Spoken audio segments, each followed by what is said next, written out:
Objective morality, actions which duly acknowledge the inherent nature of the beings in question are moral. Actions which do not are not.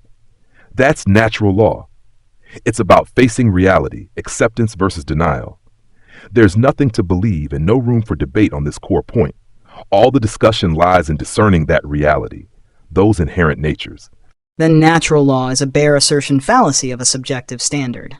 Is the inherent nature of a living being subjective? Cats require food to successfully express their innate lifeward tendency towards survival and thriving. It seems to me that both the requirement and the tendency are undeniable. Knocking the cat's food away every time they try to eat is immoral because it denies these fundamental facts about their nature. The only assertion being made is that due acknowledgement of reality yields better results relative to a stated or implied goal than acting on erroneous information. In building ships with the goal of their floating or flying, physics is the relevant knowledge. In moral questions, it's the inherent nature of the beings in question. That nature defines and evidences the implied goal, e.g., the aforementioned lifeward tendency, and prescribes action for success relative to that goal. We don't choose the goal, and we don't choose which actions align with it. These are determined by nature and are immutable, thus the terminology, natural law. Is the inherent nature of a living being subjective? This is too big of a discussion for keyboard pounding in YouTube comments, but yes, mostly it is. Is immoral because it denies these fundamental facts about their nature. Says who? The only assertion being made. No. You are bare asserting an ought and a value claim from an is with no evidence. The implied goal, e.g., the aforementioned lifeward tendency. In your subjective interpretation. We don't choose the goal. Of course we do. Well, within the bounds of the absence of non-deterministic free will. So yes, bare assertion of a subjective standard projected onto a collectivized group of individuals. The ought is derived from the goal, and the goal is objective because natural reality is definitively one thing and not another. To thrive as a human being, there are certain requirements that are necessarily derived from what we are and how we interact with extant universal processes. You can't choose to thrive in the absence of air, nor can you choose to fully thrive as an abuser or while the victim of abuse. Abuse is born of dysfunction, not authentic alignment with our true nature. Our advanced intellect makes such deviance possible to a degree not found in other animals.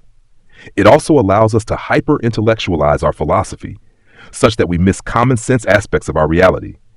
I'm not here to prove anything. I'm writing this for the consideration of those who come upon it now and in the future. Those with ears to hear, let them hear, and pursue the investigation with what honesty and insight they can muster. Brian, think about what you're saying. Have ears to hear and some insight. Nature does not suggest or require anyone to thrive. You can off yourself this moment if you chose to do the opposite of thriving, or any other set of actions based on any set of goals in between life and death. And no matter your choice, nature also does not provide a moral good or evil judgment on whatever your decisions as to your spectrum of values and goals end up being. Nature suggests by its processes. A baby is becoming an adult in every moment. Living things strive for well-being innately. These are not choices. Our high intellect gives us an uncommon degree of free will, and so we can devise all manner of deviation from nature's course, but that doesn't change the fact that a course is in place. Everyone desires happiness and does not want suffering, the suicidal depressive most of all. That's the goal instilled by nature. And when you have a goal in this physical universe, there are better ways and worse ways of achieving that goal. Therein lies the ought. Nature doesn't act, think, demand, or suggest anything. In nature, organisms, both simple and advanced, kill, harm, and cause suffering to themselves, others of their species, and other organisms constantly. Doing so is perfectly in their natures. There is no course, but even if there was, even if every single entity with the capacity to desire something desired to not be harmed, it would still not provide any oughts. That would still just be an is. And even if it did provide an ought, which it definitely does not, it would still not make that ought possess any moral qualities, providing the ability to declare it as good or evil. I'll leave it there. If you're not able to see the absence of reason and evidence here, There are not any other words I haven't already used to illustrate it. If you'd like to come on the show for a discussion, I am happy to talk through it again. Contact my producer Fallstar on our Discord for scheduling. You know where to find me. There's a weird, nebulous notion of ought that pops up on both sides of the subjective-objective moral debate. People seem to have an undefined feeling about what right, wrong, should, shouldn't is supposed to mean, and they feel unsatisfied by any attempt to actually define it. It's almost as if they subconsciously want the answer to be, because God said so, but this doesn't jibe with what their head requires for acceptance, so they get stuck. You can't get from an is to an ought. This implied definition of ought is absurd, or more likely, undefined. What does a person mean by this ought that can't be derived from extant reality? Meeting this impasse, many conclude there can be no ought, and yet we know that, given a certain goal, there are better and worse ways to proceed, thus certain behaviors are definitively prescribed. All successful applications of scientific findings rest upon this recognition. If you want to make a sweet dessert, you should use sugar rather than salt, because sugar is sweet and salt is not. Here we have a common, easily apparent ought derived from an is. Some will object, saying, just because that's the best way to proceed doesn't necessarily imply that you should do it. Yes, it does.